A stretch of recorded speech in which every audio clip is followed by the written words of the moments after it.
Selamat malam saudara. Malam hari ini saya akan mengantar Anda untuk beristirahat menuju keperaduan malam. Namun tidak ada salahnya kalau kita mendengarkan renungan malam. Dan pada malam hari ini adalah sebuah topik yang akan saya sampaikan tentang dinista. Firman Tuhan dalam 1 Petrus 4 ayat 14 tertulis, "Berbahagialah kamu jika kamu dinista karena nama Kristus, sebab roh kemuliaan yaitu roh Allah ada padamu." Orang percaya pada gereja mula-mula bukan hanya mengalami penganiayaan, melainkan juga mengalami berbagai penistaan. Namun, mereka merasa terhormat dengan keadaan tersebut. Hal ini berbeda dengan orang-orang Kristen sekarang. Banyak orang beragama Kristen lebih merasa terhormat kalau menjadi pimpinan sinode gereja atau menjadi pendeta yang dihormati orang banyak. Penderitaan apa yang kita alami? Tidak ada. Kalau tidak ada penderitaan, berarti roh kemuliaan tidak ada pada orang-orang tersebut. Roh kemuliaan ini ada pada orang yang menderita karena Kristus. Orang-orang yang percaya dengan benar, yang berusaha hidup dalam kebenaran, pasti mengalami penistaan. Penistaan tersebut justru sering datang bukan hanya dari orang-orang di luar Kristen, tetapi saudara-saudara seiman sendiri. Sejak konsili Nikia di tahun 325 yang digagas oleh Kaisar Konstantin yang sebenarnya masih belum dibaptis, lahirlah Spirit menghakimi saudara seiman. Gereja dan para teolog merasa berhak memiliki otoritas ilahi yang bisa menetapkan orang lain sesat. Pada abad-abad pertengahan, gereja bukan saja bisa mendapatkan seseorang sesat, tetapi juga mengutuk, menghukum, mengucilkan, sampai menjatuhkan hukuman mati. Sesuatu yang tidak diajarkan oleh Yesus. Tradisi ini masih dibawa sampai sekarang atas orang-orang yang merasa doktrinnya benar dan menunjuk orang yang tidak sepaham dengan dirinya sebagai sesat. Mengadakan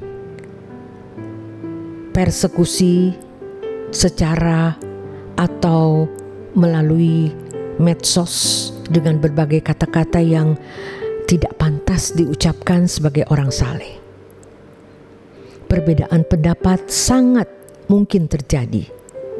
Merasa diri benar bukan sesuatu yang bisa disalahkan, tetapi tindakan menzolimi sampai menista orang lain haruslah tidak dilakukan. Tidak sedikit penistaan tersebut berangkat dari ketidakpuasan atau kekecewaan terhadap seseorang yang disebabkan karena perbedaan pendapat, perasaan iri, dan lain sebagainya. Dari hal ini mudah dikenali bahwa mereka yang suka menista sesamanya pasti bukan orang percaya yang benar. Kalau kita dinista, kita tidak perlu tertekan dan menjadi marah. Penistaan tersebut sebenarnya merupakan berkat abadi. Sebab dengan penistaan tersebut justru membuat kita lebih berhati-hati dalam menjalani hidup dan mengoreksi diri. Kita akan lebih memperhatikan fakta pengadilan Kristus nanti, di mana semua keadaan manusia akan dibuka. Pada waktu itu akan terbuka dan terbukti orang yang benar-benar anak Allah dan mereka yang palsu. Kiranya Allah menolong setiap kita dan mereka yang suka menista agar disadarkan oleh Allah untuk hidup sebagai anak-anak Allah yang meneladani Yesus. Penderitaan yang kita alami bukan hanya kejahatan kita, melainkan dijahati oleh orang dapat menjadi kebahagiaan. 1 Petrus 4 ayat 15-16. Kita harus waspada sebab Allah memperhadapkan kita pada ketegasannya seperti yang dikatakan oleh Petrus. Karena sekarang telah tiba saatnya penghakiman dimulai, dan pada rumah Allah sendiri yang harus pertama-tama dihakimi. Dan jika penghakiman itu dimulai pada kita, bagaimanakah kesudahannya dengan mereka yang tidak percaya pada Injil Allah? Maksud kata dihakimi di sini adalah ditampi. Ini adalah bentuk justifikasi melalui penderitaan. Penderitaan memurnikan iman dan mendewasakan. Semua itu mendatangkan kebaikan bagi orang percaya, karena untuk masuk kerajaan surga bukan sesuatu yang mudah. Petrus dalam suratnya menulis, dan jika orang benar hampir-hampir tidak diselamatkan, apakah yang akan terjadi dengan orang fasik dan orang berdosa? Karena itu, baiklah juga mereka yang harus menderita karena kehendak Allah menyerahkan jiwanya dengan selalu berbuat baik kepada Pencipta yang setia. 1 Petrus 4 ayat yang ke-18. Saudara, mesin anugerah berjalan terus. Kematian Yesus di kayu salib adalah awal mesin itu berputar. Lalu Allah memberikan Roh Kudus dan Injil. Allah bekerja dalam segala hal mendatangkan kebaikan. Masalahnya, kita belajar Alkitab atau tidak, kita berdoa atau tidak, kita memperhatikan setiap peristiwa dalam hidup ini atau tidak teliti. Mesin anugerah yang telah disediakan itu harus kita manfaatkan. Hendaknya kita tidak sibuk sendiri dengan hal-hal yang tidak berarti. Kita harus memproyeksikan hidup ini dengan kesempurnaan seperti Bapa dan fokus ke langit baru dan bumi baru. Untuk itu, kita perlu memperhatikan dua hal.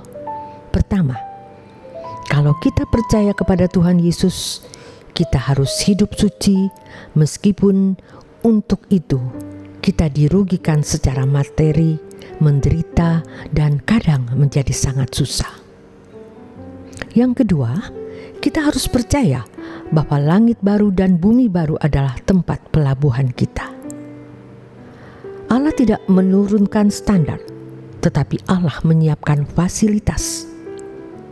Bentuk kita harus makin jelas. Kita bertanggung jawab untuk menemukan bentuk.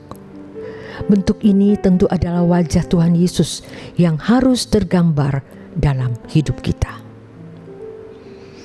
Penistaan yang kita terima sebenarnya merupakan berkat abadi. Sebab dengan penistaan tersebut justru membuat kita lebih berhati-hati dalam menjalani hidup dan selalu mengoreksi diri. Selamat malam saudara, selamat beristirahat. Tuhan Yesus memberkati.